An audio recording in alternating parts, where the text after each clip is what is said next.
नमस्कार, स्वागत है आपका आवाज अड्डा में। मेरा नाम नीरज है और चर्चा आज राजनीतिक परिदृश्य पे होगी जो इस वक्त देश में चल रहा है।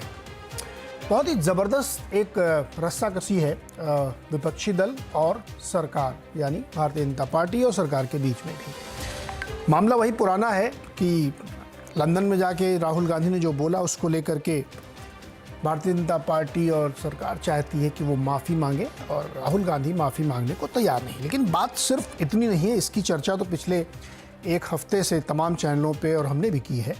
क्या सिर्फ ये इतना इशू है या इसके पीछे और डीप में जाके समझने की कोशिश करनी चाहिए कि बीजेपी माफ़ी मंगवाने पर क्यों अड़ी है और राहुल गांधी माफ़ी न मांगने पर क्यों अड़े हैं। दोनों के अपने अपने तर्क हो सकते हैं, लेकिन उसके पीछे एक विश्लेषण की मांग रखती हैं। अब इसको थोड़ा पर्सपेक्टिव में आप समझिए कि 2024 के चुनाव बिल्कुल करीब है। मई 2024 में चुनाव होने हैं, उससे पहले राज्यों के चुनाव होने हैं और विपक्षी दलों के बीच में घमासान मचा हुआ है। अखिलेश यादव जो उत्तर प्रदेश की एक पार्टी है, समाजवादी पार्टी, उसके अध्यक्ष और उनका राष्ट्रीय सम्मेलन बंगाल में है, कोलकाता में हुआ। ममता बनर्जी के साथ उनके रिश्ते और प्रगाढ़ हो रहे हैं, साथ में काम करने, साथ में चुनाव लड़ने की बातें हो रही हैं और बहुत मुखर होकर के अखिलेश यादव कांग्रेस की आलोचना कर रहे हैं। वो कह रहे हैं कि आज भाजपा मजबूत है तो उसकी जिम्मेदार कांग्रेस है क्योंकि वो कमज़ोर है और उसकी इसकी जिम्मेदारी बनती है। तो अपने अपने इलाकों में जो क्षेत्रीय दल मजबूत हैं वो लड़ेंगे। तो एक ध्रुव वो बनता दिख रहा है जिसमें BRS यानी भारत राष्ट्र समिति जो तेलंगाना वाली पार्टी है उसकी भी एक सहभागिता है। तो एक तरफ एक विपक्ष का गुट इस तरीके से बनता हुआ दिख रहा है, दूसरी तरफ एक तीसरा मोर्चा भी, मतलब इसको तीसरा कहें या पहले वाले को तीसरा कहें, जो कांग्रेस के नेतृत्व में बनाने की कोशिश हो रही है। हालांकि उसके बीच में औपचारिक तौर पे कोई बातचीत नहीं हो रही है नीतीश की तरफ से या कांग्रेस की तरफ से, लेकिन एक बहुत उथल पुथल और अलग अलग परिदृश्य सामने दिख रहे हैं।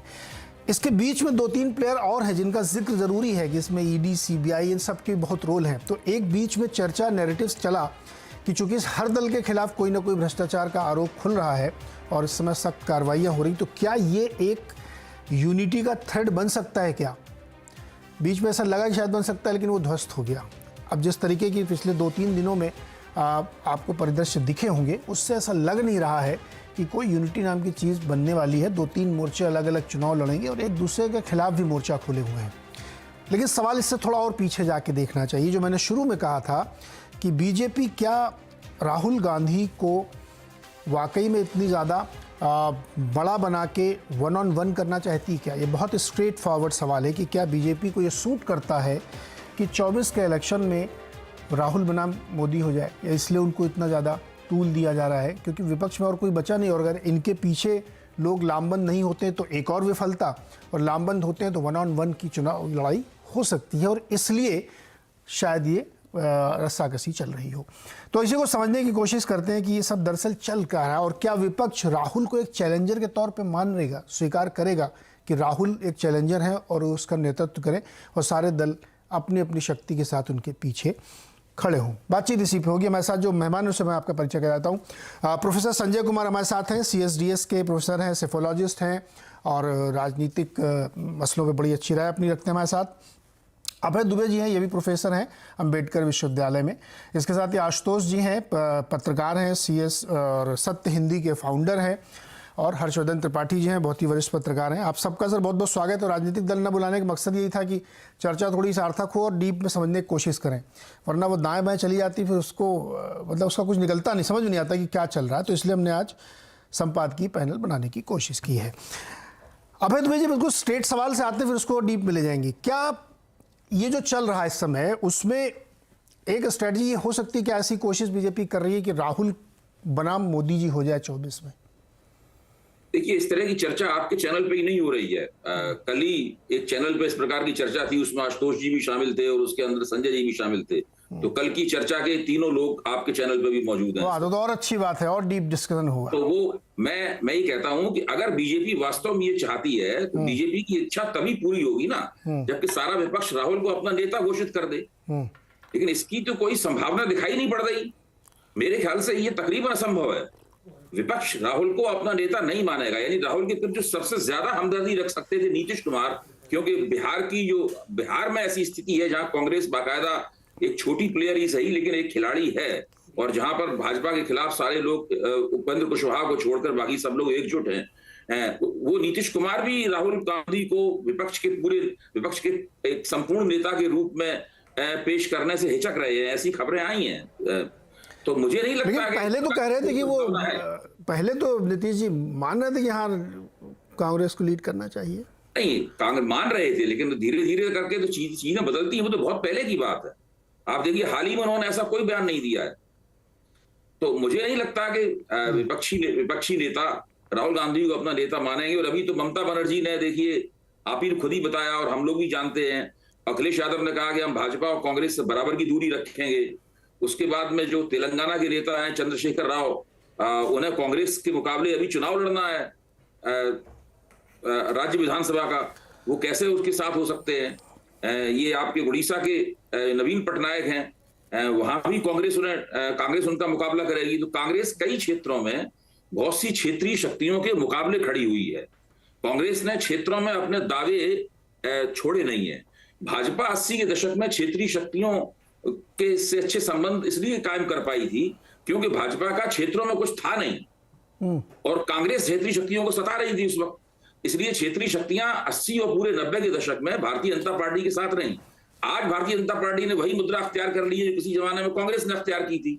वो क्षेत्रीय शक्तियों के लिए शंका का कारण बन गई है। सबको लगता है कि ये हमारे पैर काट के अपनी पार्टी को फैलाना चाहती है। वैसे ही भाजपा का नारा है 100% भाजपा, चप्पे चप्पे में भाजपा। ये गडकरी साहब ने मुझसे एक बार कहा था एक कार्यक्रम में, भाई हम तो आपस में जब बातचीत करते हैं हमेशा कहते हैं 100% भाजपा, चप्पे चप्पे पर भाजपा। तो ये उन लोगों का है और वो खुल के कह रहे हैं इस बात को। इसमें कोई बात नहीं, हर पार्टी को अधिकार है कि वो अपना ज्यादा से ज्यादा प्रसार करे, अधिक से अधिक क्षेत्रों में सत्ता हासिल करे।